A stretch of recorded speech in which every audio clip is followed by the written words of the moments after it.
welcome. Yes, it is I, the conspicuous moo. Now, a couple of months ago, we had a look at Shadowlands Engineering, just sort of scrambling around in the old data mining to see what was coming up. And now that we're live, it's probably a good time to have a look at everything that's come out, see if it's any good, see if it's any bad, and yeah, there's quite a mix here, so it should be entertaining. So without further ado, let us get cracking.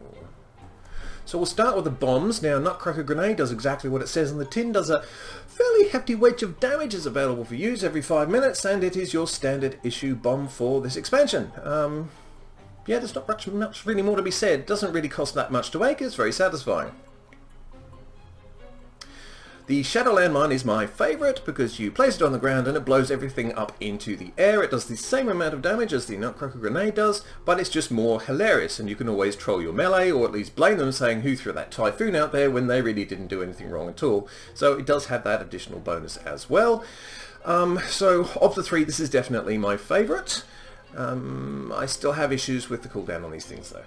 Finally, the Bowler Bomb Launcher, which has multiple problems. Well, let's start with the most obvious one. You aim, you fire, it hits the guy, and that's the only one that gets aggro. Now, if I use Crackling Jade Lightning there, all of those guys would come across to ask me what my problem was, but for some reason, it just seems to be that one person who's wearing the new bowler belt that seems to be annoyed by this. That's a bit of a disadvantage for this particular design. It does the same amount of damage as the others as well, but it also has additional drawbacks to it, like, for example, look at this. Ready aim fire, you missed. Your bomb's useless. And the third major problem with it is the cost.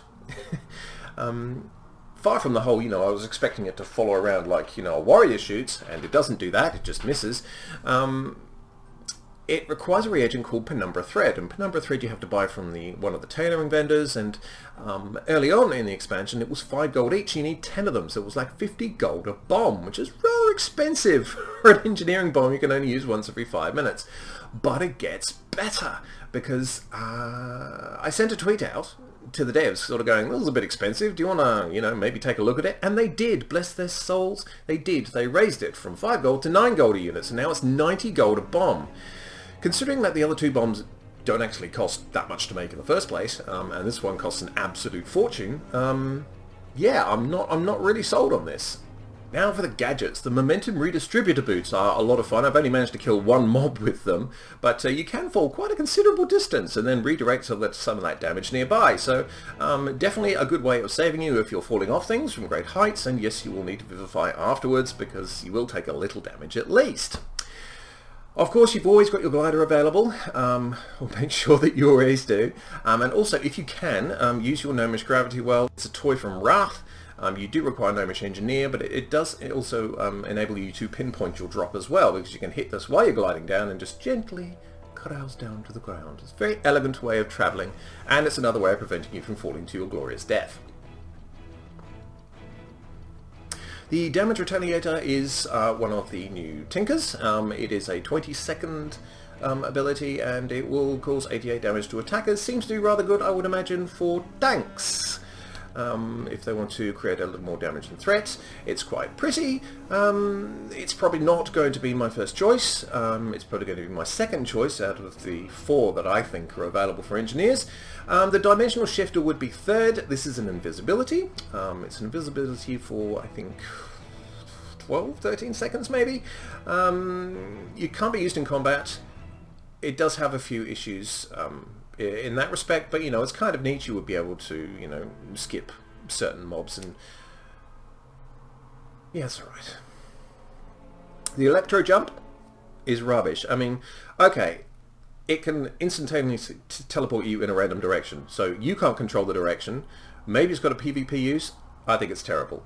I'm still going to be using Nitro Boosts because while we're not short of movement options, the Maw is not a mountable area, so I'll probably just keep on using Nitro Boosts like I have since Wrath of the Lich King. The Gravimetric Scrambler cannon is a lot of fun. It's not particularly effective at anything, but it will throw everyone up into the air and get them rather annoyed, and they'll come over. Could be used as a pseudo-interrupt, but for the most part, it's just kind of a bit of fun. If you want to grab some mobs from range, then this is certainly one way to do it. And it has the benefit of being entertaining, I suppose. The Soul Trap is great.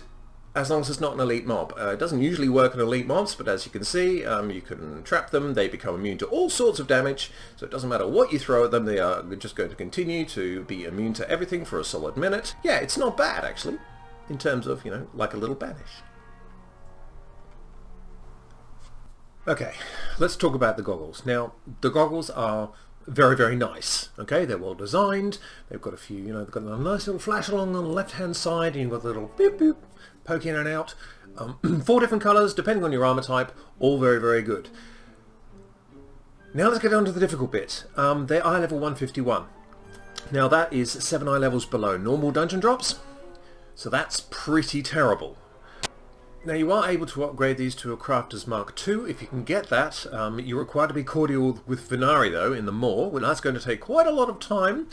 And of course it's gated as well, you get killed instantly if you're there for too long, so you're not going to get Crafter's Mark II for a while, and even if you do, just bear in mind that you'll be able to craft 168 eye level, which is still 3 eye levels below heroic drops, which is also not very good.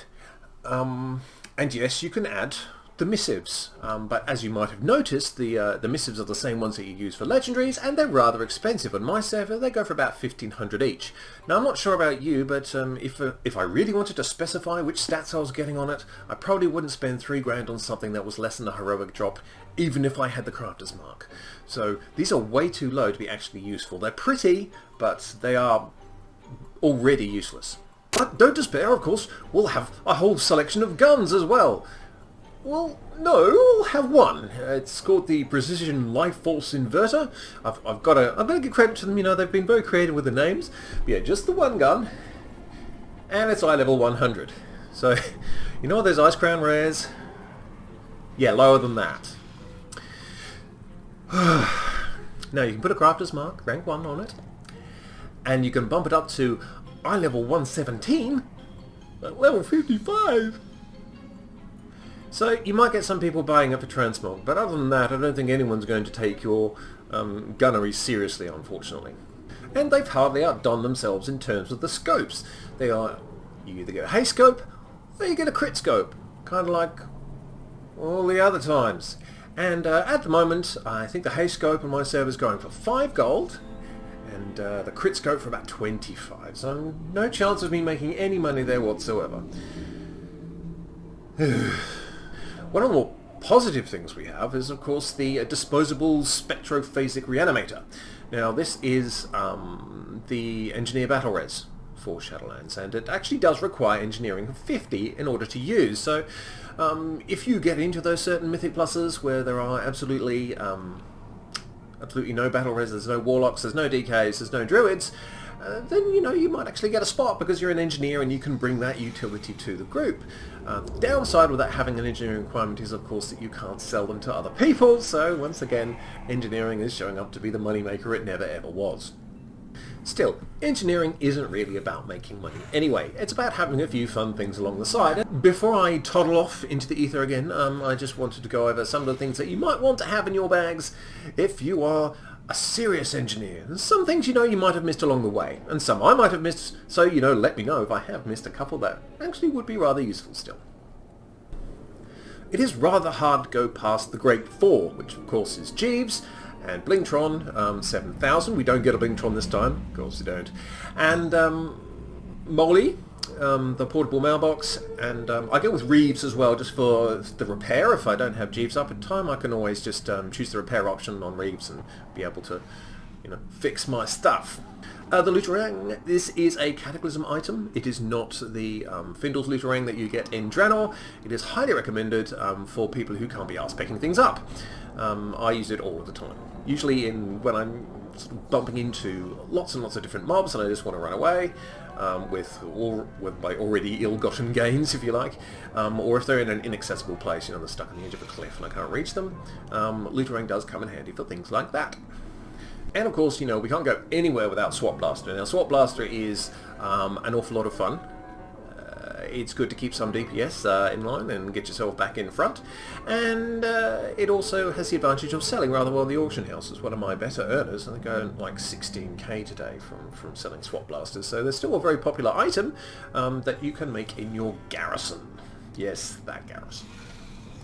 Magical Intrusion Dampener I only really use on guild runs when I know that they're going to be trolling me anyway, or they're going to be trying to swap blast or life grip me or something like that. You can use it in dungeon encounters as well. As a tank, I just like not to be interrupted by people, but you've got to be pretty sure about what you're doing because, sometimes, believe it or not, priests actually use Leap of Faith seriously. The ultimate Gnomish Army Knife is always handy to have around if you need to res someone out of combat.